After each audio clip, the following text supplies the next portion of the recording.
Khulna returning কর্মকর্তার কার্যালয়ে আছেন বিভাগীয় প্রতিনিধি মোহাম্মদ অসীম। বিস্তারিত জানতে সরাসরি যুক্ত হচ্ছে তার সঙ্গে। অসীম, আমরা জানি যে খুলনা একটা বিভাগীয় শহর এবং ক্ষেত্রে প্রার্থীদের ব্যাপারে আমাদের দর্শকদেরও আগ্রহের কমতি নেই যে কারা কারা আসলে মনোনয়নপত্র জমা দিয়েছেন। আপনার কাছে কি আছে এই মুহূর্তে জানাবেন। সাকুর, দেখুন, আসলে দক্ষিণ এবং পশ্চিম অঞ্চলের রাজনীতি অনেকটাই নিয়ন্ত্রণ হয় খুলনা বিভাগীয় শহর থেকে। সে কারণে উৎসব একটু বেশি আর কি। এখনো পর্যন্ত 48 জন মনোনয়নপত্র সংগ্রহ করেছিল, তবে এরই মধ্যে সময় শেষ হয়ে গেছে।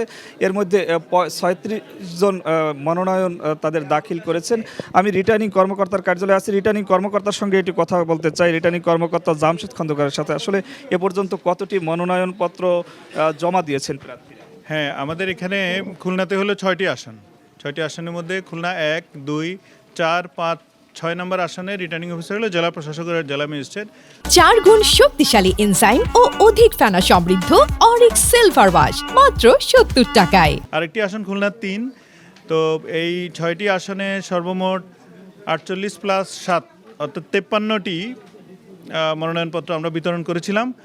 আর আজকে সোফার 42টির মতো মনোনয়নপত্র আমরা জমা পেয়েছি। এটি হলো একটা টেন্টেটিভ ফিগার। আমরা আরও কনফার্ম হয়তো বলতে পারবো আধা ঘন্টা পরে। এ পর্যন্ত 42টি আমাদের যতটুকু হিসাবের মধ্যে আছে আর কি আবেদনপত্র জমা পড়েছে।